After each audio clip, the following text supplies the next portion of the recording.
There's something really magical about the polar experience. Out of all the amazing landscapes in the world, Antarctica sits out there on its own. No matter how many times I've been here, it's just always a fantastic thrill. Seeing that first piece of ice on your way into Antarctica is just spine-tingling, and then it just keeps on getting better from there on. And so when you go into Antarctica, you've got to expect that you're opening up for yourself a whole range of amazing experiences.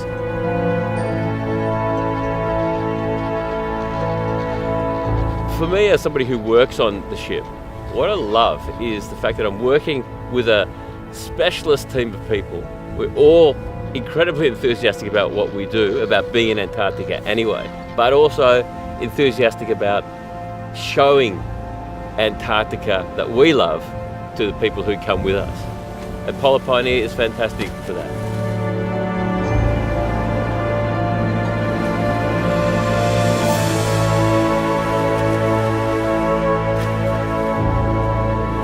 The trips that we do to the peninsula and to South Georgia, it's a really nice, intimate experience for passengers as opposed to some of the larger ships operating in the area. It just means that our passengers have more time on shore, more time Zodiac cruising and more time out there amongst it, which is what it's all about really.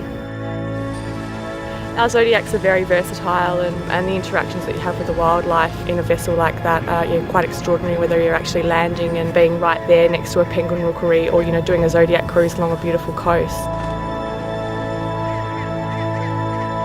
People get blown away by the abundance of wildlife. You can sit on a beach in South Georgia and penguins will come up to you.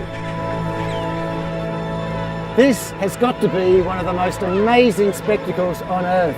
One of the largest king penguin rookeries in the world. What we have here is a photographer's dream. To see a massed colony of penguins and beaches full of seals, it's actually amazing to see how vast nature is.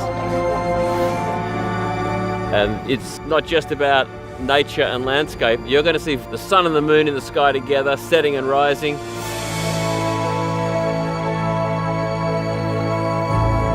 Light is always beautiful. Everything is so much cleaner and sharper and highlighted in Antarctica.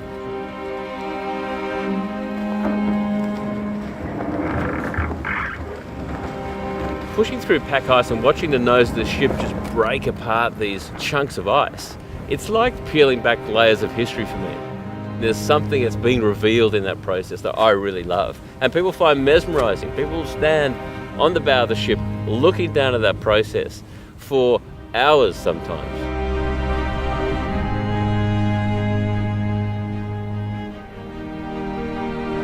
People think of Antarctica as just being this pristine environment untouched by man, but there's a real history, and when you go you find that history around every curve, every cove and every bay. It's a part of the polar experience that a lot of people don't think about. They think of whites and blues, but there's a red rust patina that's overlaid that beautiful blue and white backdrop.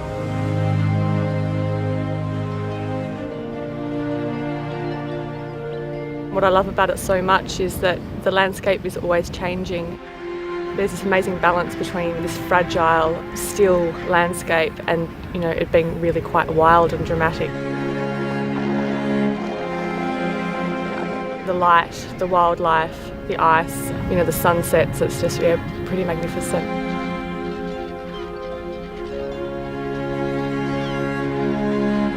It's a long way to go, but it's well worth it. I mean, everybody loves the experience of coming down here, and you can see why.